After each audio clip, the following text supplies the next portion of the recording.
मणिपुर हिंसा के बाद प्रधानमंत्री मोदी पहली बार प्रदेश के दौरे पर पहुंचे। पीएम ने 7,300 करोड़ की परियोजनाओं का शिलान्यास किया। इस मौके पर उन्होंने जनसभा को भी संबोधित किया। मणिपुर के तो नाम में ही मणि है। मैं मणिपुर वासियों का सर झुका करके नमन करता हूं। प्रधानमंत्री मोदी ने इम्फाल का भी दौरा किया। इस दौरान उन्होंने 1,200 करोड़ से ज्यादा की विकास परियोजनाओं का उद्घाटन किया। इसमें दिल्ली और कोलकाता में मणिपुर भवन और 4 जिलों में महिलाओं के लिए अनूठा इमा मार्केट शामिल है। मणिपुर में किसी भी तरह की हिंसा दुर्भाग्यपूर्ण है। इसलिए हमें मणिपुर को लगातार शांति और विकास के रास्ते पर आगे लेके जाना। मणिपुर में प्रधानमंत्री मोदी स्थानीय लोगों और हिंसा पीड़ितों से भी मिले और उनकी तकलीफों को समझा। इसी दौरान अपनी तकलीफ बताते हुए एक बच्ची रो पड़ी। मई 2023 में मैतेई और कुकी समुदाय के बीच भड़की जाती हिंसा में 260 लोगों की मौत हो गई थी। आज जनसभा को संबोधित करने से पहले पीएम ने हिंसा के शिकार परिवारों से बात की। हिंसा में कई लोग अपना घर बार खो चुके हैं और अभी भी राहत शिविरों में रह रहे हैं। मिजोरम दौरे पर पहुंचे प्रधानमंत्री ने प्रदेश को 9,000 करोड़ की सौगात दी। इस दौरान प्रधानमंत्री ने 3 ट्रेनों को हरी झंडी भी दिखाई। प्रधानमंत्री ने कहा कि देश का वास्तव में विकास तभी होगा जब बुनियादी ढांचा देश के सुदूर इलाकों तक पहुंचेगा। सीमावर्ती क्षेत्र हों या दूर दराज के राज्य, यहां विकास सबसे जरूरी है। प्रधानमंत्री ने कहा कि आजादी के 78 वर्षों बाद मिजोरम आज रेलवे से जुड़ने के साथ ही देश की राजधानी से जुड़ने जा रहा है। आरजेडी नेता तेजस्वी यादव ने प्रधानमंत्री मोदी के मणिपुर दौरे को लेकर निशाना साधा। तेजस्वी ने कहा कि प्रधानमंत्री के मणिपुर जाने में उन्होंने देर कर दी। मणिपुर में कई दिनों तक आंदोलन चला, अब असम में भी आंदोलन हो रहा है। पीएम को मणिपुर के बाद असम का भी दौरा कर लेना चाहिए। वहीं तेजस्वी ने अध्यक्ष चुनाव को लेकर भी बीजेपी को घेरा और पूछा कि चुनाव में इतनी देरी क्यों हो रही है। लालू प्रसाद यादव को लेकर मुझे गाली देकर अपना बाजार चला रहे हैं। मणिपुर के दौरे के दौरान प्रधानमंत्री मोदी ने नेपाल में हुई हिंसा को लेकर भी चिंता जाहिर की। साथ ही अंतरिम प्रधानमंत्री का पदभार संभालने के लिए सुशीला कार्की को बधाई भी दी। नेपाल में अंतरिम सरकार की प्रधानमंत्री के रूप में पदभार संभालने पर 140 करोड़ भारतवासियों की तरफ से श्रीमती सुशीला जी को हार्दिक बधाई देता हूं। मुझे विश्वास है कि वे नेपाल में शांति, स्थिरता और समृद्धि का मार्ग प्रशस्त करेगी। वाराणसी में सड़कों के डिवाइडर पर मंदिरों के चित्र को लेकर समाजवादी पार्टी ने आपत्ति जाहिर की है। पार्टी का कहना है कि भगवान और मंदिरों के चित्रों पर गंदगी होने के बाद आस्था को ठेस पहुंचती है। समाजवादी पार्टी के कार्यकर्ताओं ने डिवाइडर पर बनाए गए मंदिरों के चित्रों पर पेंट लगाकर विरोध जताया। सपा युवजन समाज के कार्यकर्ताओं ने बाकायदा इसके खिलाफ मुहिम शुरू कर दी है। बाबा बागेश्वर धाम के पीठाधीश धीरेन्द्र शास्त्री ने कहा कि वो हिंदू राष्ट्र के लिए पदयात्रा करने जा रहे हैं। उन्होंने कहा कि भारत को नेपाल और बांग्लादेश की घटनाओं से सबक लेना चाहिए।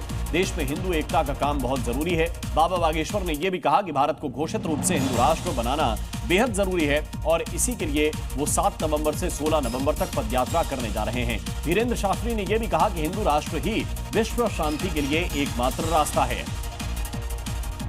यूपी के मुख्यमंत्री योगी आदित्यनाथ ने नेपाल की घटना पर बड़ा बयान दिया। योगी ने कहा कि वहां छोटी छोटी चीजों पर ध्यान नहीं दिया गया जो बड़ी समस्या बन गई। अब सावधानी और संवेदना के साथ काम करना चाहिए क्योंकि छोटी छोटी बातें अगर समय पर सुलझाई न जाएं तो वे बड़े संकट का रूप ले सकती हैं। पड़ोसी देश में ये साफ दिखाई दिया। सीएम ने कहा कि जनप्रतिनिधियों को भी जनता के आक्रोश का सामना करना पड़ता है, इसलिए उन्हें धैर्यपूर्वक उनकी शिकायतें सुननी चाहिए और तार्किक ढंग से उनका समाधान करना चाहिए। यूपी के सीएम योगी आदित्यनाथ बिहार चुनाव में प्रचार करेंगे। बिहार के चुनाव प्रचार में दिल्ली की सीएम रेखा गुप्ता और मध्य प्रदेश के सीएम मोहन यादव भी उतरेंगे। बीजेपी चुनाव प्रचार में भी जातीय गणित को ध्यान में रखती हुई नजर आ रही है। एनडीए के कुल 52 सांसदों को मैदान में उतारा जाएगा। स्टार प्रचारकों की लिस्ट में पीएम नरेंद्र मोदी, अमित शाह, नितिन गडकरी, राजनाथ सिंह जैसे दिग्गजों के नाम शामिल हैं। यूपी के सीएम योगी की डिमांड वैसे भी तमाम राज्यों में बीजेपी की ओर से काफी रहती ही है। यूपी के बरेली में एक्ट्रेस दिशा पाटनी के घर पर हुई फायरिंग। बाइक सवार 2 बदमाश फायरिंग करके मौके से फरार हो गए। सीसीटीवी फुटेज में 2 हमलावर दिखाई दे रहे हैं। हमलावरों ने 9 राउंड फायरिंग की। दिशा पाटनी के मकान पर छर्रे लगने के निशान भी मिले हैं। गोल्डी बराड़ गैंग ने वारदात की जिम्मेदारी ली है। घटना के बाद जांच पड़ताल के लिए पुलिस की 5 टीमें गठित कर दी गई हैं। एक एसओजी सर्विलांस टीम भी इसमें शामिल की गई है। 2 दिन पहले पकड़े गए 5 आतंकियों से पूछताछ में एक के बाद एक कई बड़े खुलासे हो रहे हैं। 3 राइट विंग के लीडर इनकी लिस्ट में टॉप पर थे। अभी भी तमाम राज्यों में पुलिस की रेड जारी है। दिल्ली पुलिस की स्पेशल सेल ने इनसे पूछताछ के बाद कई बड़े खुलासे किए। इनकी योजना दिल्ली में केमिकल अटैक करने की थी। ये लोग सीमा पार बैठे आकाओं से मिलकर देश के भीतर बड़ी आतंकी साजिश रच रहे थे। इनकी योजना हिंदू त्योहार के दौरान हमले की बड़ी साजिश को अंजाम देने की भी थी। यूपी के बलिया में गंगा नदी ने किस कदर तबाही मचा रखी है वो इन तस्वीरों में साफ दिखाई दे रहा है। इलाके में गंगा नदी अभी भी खतरे के निशान से ऊपर बह रही है। आसपास के इलाकों में कटाव की स्थिति बनी हुई है। गंगा के बढ़ते जलस्तर की वजह से सिर्फ 7 सेकंड के अंदर ही एक मकान पानी में समा गया। तबाही का ऐसा मंजर देखकर हर कोई हैरान था, लेकिन कुदरत के इस कहर के सामने हर कोई बेबस नजर आया। चंद सेकंड में किसी ने अपना घर, अपना आशियाना गंवा दिया। बस इतना ही नहीं, चक्की नौरंगा इलाके में कटान की वजह से अब तक 50 से ज्यादा मकान गंगा में समा चुके हैं। मध्य प्रदेश के सिवनी में आवारा कुत्तों के आतंक का एक खौफनाक वीडियो सामने आया, जहां कोचिंग से लौट रहे एक बच्चे पर आवारा कुत्ते ने हमला बोल दिया। बच्चे ने जैसे तैसे वहां से भागकर अपनी जान बचाई। दरअसल बच्चा रोज की तरह कोचिंग से लौट रहा था, तभी कुछ आवारा कुत्तों के झुंड ने उसे घेर लिया। कुत्तों ने बच्चे को काटने की कोशिश की, जिससे वो डरकर वहां से भागने लगा। बच्चे की चीख सुनकर आसपास के लोग अपने घरों से बाहर निकले और लाठी डंडों से कुत्तों को वहां से भगा दिया। बाद में लोगों ने बच्चे को सुरक्षित उसके घर पहुंचाया। राजधानी दिल्ली में चोरों के हौसले इस कदर बुलंद हैं कि वो दिन में ही चोरी की वारदात को अंजाम दे रहे हैं। चोरों ने कृष्णानगर इलाके में दिन दहाड़े घर में चोरी की वारदात को अंजाम दिया और लाखों का सामान चुरा लिया। चोरों ने जिस घर को निशाना बनाया, उस घर में लड़की की शादी की तैयारी के लिए सामान इकट्ठा किया जा रहा था। घर में रहने वाले लोग किसी काम से कहीं बाहर गए थे और इसी बात का फायदा उठाकर चोरों ने वारदात को अंजाम दिया। घटना का सीसीटीवी वीडियो सामने आ गया है और सीसीटीवी में चोरों को साफ देखा भी जा सकता है। फिलहाल पुलिस चोरों की तलाश में जुटी हुई है। बिहार के जमुई में एनडीए कार्यकर्ता सम्मेलन में हंगामा हो गया। मंत्री सुमित कुमार और पूर्व एमएलसी संजय प्रसाद के समर्थक आपस में ही भिड़ गए। नारेबाजी से लेकर हाथापाई तक होती रही। आखिरकार दोनों पक्षों के बीच लाठी डंडे चलने की नौबत तक आ गई।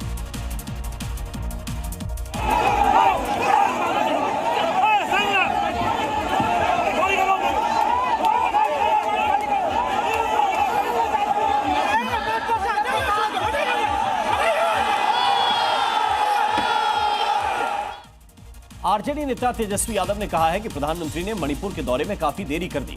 असम में भी आंदोलन हो रहा है, लिहाजा प्रधानमंत्री को वहां का दौरा भी कर लेना चाहिए। तेजस्वी ने बीजेपी अध्यक्ष जेपी नड्डा पर कहा कि वे लालू प्रसाद यादव और मुझे गाली देकर अपना बाजार चला रहे हैं। उन्हें बिहार का 1% लोग भी पहचानता नहीं है। दिल्ली पुलिस ने एक बार फिर अवैध हथियारों के धंधे पर करारी चोट की है। दिल्ली पुलिस की टीम ने मथुरा के अनेरदा गढ़ी गांव में एक बड़ी हथियार फैक्ट्री का पर्दाफाश किया। पुलिस ने मौके से 14 देसी पिस्टल, 1 गन और 350 से ज्यादा हथियार बनाने का सामान और मशीनें बरामद की। इस दौरान 60 साल के आरोपी शिव चरण को भी पुलिस ने गिरफ्तार कर लिया। सबसे खास बात यह रही कि पुलिस टीम को फैक्ट्री तक पहुंचने के लिए करीब 3 किलोमीटर पानी से होकर गुजरना पड़ा। यूपी के बरेली में नर्सिंग छात्र छात्राओं ने हंगामा किया। स्टूडेंट्स का आरोप है कि फैकल्टी कागजों पर चल रही है। इन्होंने प्रिंसिपल और एमडी पर मानसिक और आर्थिक शोषण के गंभीर आरोप लगाए। बरेली पीलीभीत मार्ग पर स्थित इस कॉलेज के बीएससी नर्सिंग और अन्य पैरामेडिकल कोर्स के सैकड़ों स्टूडेंट सड़क पर उतर आए और घंटों तक हंगामा किया। प्रदर्शनकारियों ने कॉलेज प्रशासन पर स्कॉलरशिप फॉर्म भरने और प्रैक्टिकल परीक्षाओं के नाम पर हजारों रुपए ऐंठने का आरोप भी लगाया। प्रयागराज के यूनाइटेड कॉलेज में छात्रों ने हंगामा किया। छात्रों का कहना है कि काफी सारे छात्रों को गलत तरीके से फेल कर दिया गया। इसी का आरोप लगाते हुए कॉलेज परिसर में सैकड़ों की संख्या में छात्र जमा हो गए और हंगामा किया। इस दौरान छात्रों ने कॉलेज प्रशासन के खिलाफ जमकर नारेबाजी की। छात्रों के हंगामे के चलते कॉलेज में शिक्षण का काम ठप हो गया।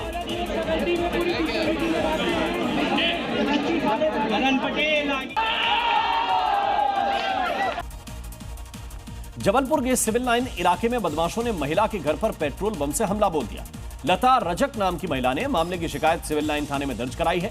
बताया जाता है कि लता के बच्चे का विवाद इलाके के बदमाशों के साथ हुआ था, जिसके बाद मामले में एफआईआर दर्ज कराने वो सिविल लाइन थाने गई थी। इसी दौरान बदमाश उसके घर के सामने पहुंचे और उन्होंने महिला के घर पर पेट्रोल बम फेंक दिया। सीसीटीवी में यह पूरी घटना कैद हुई है। सीसीटीवी फुटेज के आधार पर आरोपियों की तलाश की जा रही है।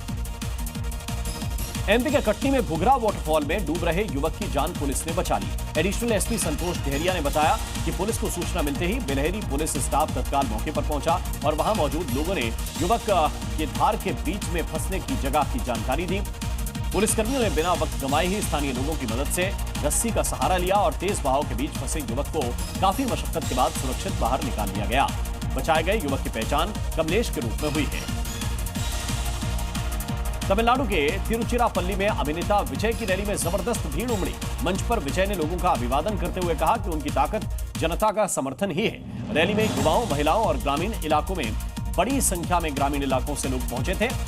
विजय ने कहा कि उनका मकसद राजनीति को ईमानदारी और विकास की राह पर लाना है। रैली के दौरान लगातार थलापति विजय के नारे गूंजते रहे। माना जा रहा है कि उनकी यह जनसभा तमिलनाडु में होने वाले चुनाव को देखते हुए हुई है। बिहार के आरा में सनसनीखेज खबर वहां से सामने आई है। यहां पटना एसटीएफ ने शाहपुर थाना इलाके में छापेमारी करके हथियारों का जखीरा बरामद किया है। एसटीएफ को सूचना मिली कि इलाके से AK-47 जैसे घातक हथियारों की तस्करी हो रही है। सूचना के आधार पर पटना एसटीएफ ने तुरंत संयुक्त कार्रवाई की और कार्रवाई के दौरान एक AK-47 राइफल, एक बंदूक, 2 पिस्टल, 2 देसी कट्टे, 1 रिवॉल्वर और 70 जिंदा कारतूस बरामद कर दिए। इस छापेमारी में 2 तस्करों को मौके से गिरफ्तार भी किया गया है। इतनी संख्या में हथियार मिलने पर सुरक्षा एजेंसियां सतर्क हो गई हैं।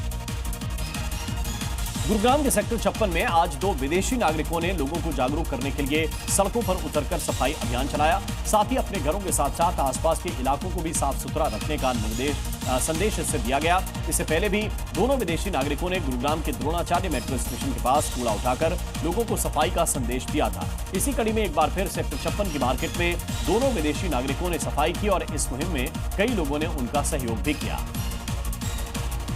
जालंधर में स्कूटी के पीछे भाग रही एक महिला ट्रैफिक पुलिसकर्मी को कार ने टक्कर मार दी। हादसा उस वक्त हुआ जब ट्रैफिक पुलिस की नाकेबंदी के दौरान एक महिला कर्मचारी स्कूटी सवार को रोकने के लिए अचानक सड़क के बीच चली गई। तभी पीछे से आ रही कार ने टक्कर मार दी, जिससे महिला कर्मचारी उछलकर सड़क पर गिर गई। कार चालक खुद महिला कर्मचारी को इलाज के लिए अस्पताल भी लेकर गया और इलाज के पैसे भी दिए, लेकिन पुलिस ने फिर भी कार चालक पर कार्रवाई करते हुए उसकी कार को जब्त कर दिया।